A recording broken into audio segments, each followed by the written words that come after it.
Plastic pollution has been in headline news now for a couple of years, especially the most recent 2 years. Recently, the government has implemented the ban of plastic straws, drink stirrers and cotton buds as of April 2020. McDonald's have successfully implemented this quite early on with a change from plastic straws to now paper straws, but this has caused quite a stir in the media.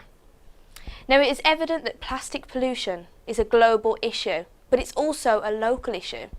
We're seeing children in seas surrounded with plastic. We're also seeing animals being killed by the suffocation of plastic. And now we've also discovered that there is plastic within the foods that we are eating. Microplastic particles are now in the air that we breathe, affecting both ourselves and our future generations to come. With me today, I have a very special guest. He is a Deputy Lieutenant of the Queen. He has been awarded an OBE for his services. He is a doctor saving lives daily. But most recently, he's embarked upon a new challenge within his life, and that is to make Walsall plastic free. He is achieving this through the creation of the project called WASUP. Professor Gatrad is going to tell us a little bit more about this today. Welcome, Professor Gatrad. Thank you for joining me. Thank you for inviting me. Now, I want to know a little bit about your project. So, tell me how you came to the idea of creating this amazing project. I think this really was a quirk of nature. It wasn't in my zone at all. About 2 years ago, when I was in Africa doing some charity work, which I do all around the world, I was looking at this African girl who was thought to be blind, and when I looked at her, she actually had cataracts, and I had a clinic going at the same time. So I thought, well, best thing is to get her quickly to the clinic and get these cataracts sorted out, and she should be able to see. And indeed, this is exactly what's happened. But whilst I was trying to run around, get some transport for her to get to the hospital, I fell down a ditch and broke my leg. Oh my goodness. And the upshot of it all was that 5 years I could have been just doing nothing. But in 5 months, I got better, my leg got better. I went through sepsis, and it was whilst I was in bed at the Manor Hospital that I decided, and I think it was a divine inspiration, that I should do plastics. Wow. So that's how WASUP came along, Walsall Against Single-Use Plastic. Now it's gone so wild, it's become World Against Single-Use Plastic. And you came up with that idea at the Manor Hospital, you said? Indeed, whilst I was in bed, yeah. I was actually born at the Manor Hospital, so that's really interesting that you say that. I would guess that I would have probably seen you soon after birth, because I used to look after, I am guessing your age, but I would imagine it'll probably be around the time that you were born that I was still looking after newborn babies. Well, I hope that I was a well-behaved baby for you. Now, tell me exactly what WASUP does. Well, WASUP principles are very simple. First of all, I am putting pressure on the government through various organizations to decrease the use of plastic that reaches the middle bit, which is the second bit I'm going to talk to you about. So the corporates need to make sure that they have less plastic produced. If they do produce plastic, it should actually be more recyclable. But whatever reaches us, i.e. the middle person, and in the middle person I'm talking about schools, hospitals, hotels, all the institutions, for example Tesco's, they all use plastic. Now, if we can educate the middle bit, then I think we can perhaps decrease the third bit, which is when it's thrown away, we've got to go and pick it up. So let me just talk about the second bit. Second bit means education of schools, which means you have to go and talk to them about recycling. I do that every week. I've been to about 20 schools.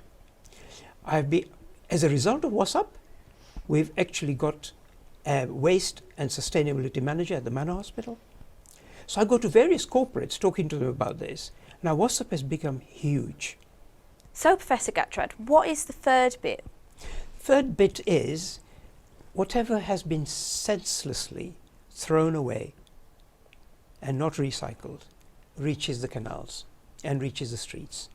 Isobel, you very kindly joined us as well on one of our canal escapade. Yeah. So tell me what you've thought of it. So we went on a canal clean just 2 days ago, and we're going to go on another one tomorrow and see what we can find. There was a lot of women there, so it's all about women empowerment in the community. Absolutely. And lots of different communities coming together and really creating that community cohesion while we were collecting all the litter that had been dropped. Absolutely, and as I hope it was fun for all of us, wasn't it? Really? Yeah, really fun. Yeah, I was very surprised by what I saw, and it was really fun to be able to go and do something like that. We actually took out lots of trolleys and a motorbike and also sofas, but that's a long story. Yes. Yeah, indeed, absolutely. So, Professor Gatrad, you've told me what you do as a project, but tell me exactly what you've already achieved. Well, as a result of WhatsApp, I've had a lot of help from a lot of people, and a lot of corporates have got involved. Companies such as McDonald's, Gautreaux, HomeServe, WHG, various hospitals, they've all got involved in the canal cleans and litter picks. So that's an achievement in itself. We also recently had a plastic exhibition, which was involving about 50 schools, at which you were present as well with one of your colleagues.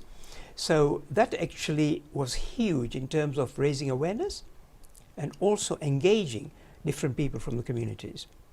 We've also got a WhatsApp song, which we have produced, which was by 3 schools that sang the song. So that's an achievement in itself, and the children enjoyed that. We've got a WhatsApp website, and what's very important, and that I think your listeners will be wanting to know about, is that we now have got a WhatsApp app. So as you drive your car into a supermarket, certainly in Walsall, the app will tell you, please do not forget your reusable bag in the car. Wow. Because we all forget our bags in the car. I forget my bag as well. So that's, I hope, going to be huge. Walsall, a tiny spot on the planet, is actually leading the way, certainly with the WhatsApp app. So I'm hoping and praying that that WhatsApp app actually goes wild. Wow, now that's incredible to hear. It's so great to hear that Walsall is making such a big impact on the world. Now, this is what you've already achieved, as you've told us today, but have you got any plans for the future? What else can you do?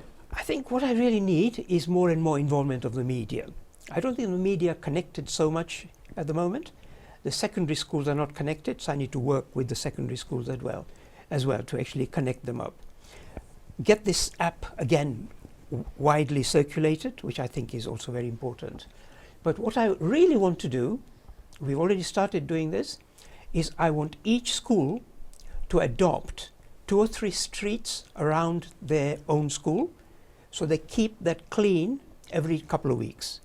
If every school did this, if every faith organization did it around their faith building, I think in the end we will have a very clean Walsall. And indeed, if other people had a similar template and worked on a similar principle, say in Coventry or Birmingham or wherever, if all schools got together in Birmingham and just cleaned the streets around them, you'd get a very much clean Birmingham. There's Commonwealth Games coming up, remember, and we need a clean city that uses least plastic and is actually a green city for all those guys coming from all over the world. So we really need people to be coming and visiting Birmingham, especially Walsall as well. To come to a clean area, that's the first thing you notice, isn't it? Perfect. I think one of the ways perhaps to connect people would be to tell them that there is a WhatsApp sign. Yeah. So all the children and everybody that actually joins the Commonwealth Games should have the WhatsApp sign. World Against Single-Use Plastic. That's what we want. Yeah. So if everyone can notice Walsall for having a sign, then that's really impacting, isn't it? I hope so. Wow. It's certainly all the schools in Walsall know about it. So whenever I go to schools, they say, here's the WhatsApp man. Here's the WhatsApp man. Well, we've got the WhatsApp man with us today. Now, what is your final message for everyone? I think my final message is, if other places have the same sort of template as we do, I think you can actually cross continents. You just involve the schools, you educate the children who are going to be the adults of future, obviously. If they start thinking and have a mindset of making sure not to use plastic, make this plastic reusable, I think that will be a huge message. We've got people already in Malawi, Gambia, Syria even, who do the what's up sign. Wow. These are the countries where I work. Yes, so they are aware of it. In fact, I just got a call yesterday from Pakistan to say that they have started thinking plastic. So it is spreading. That's why we've changed from Walsall against single-use plastic to World against single-use plastic. Thank you, Professor Gatrad, so much for joining me Pleasure. today. We hope that we can all be successful in making the world plastic-free. Now, how can we do this? Well, you can contact me through our website, and there is a address you can write to me with. It's called info@miat, M-I-A-T, walsall.org.uk. Join me in this. Together we can all do it. Thank you so much. Pleasure. My name is Isobel Lines. I'm the Midlands Publicity Queen, and thank you for listening to me today. What's up?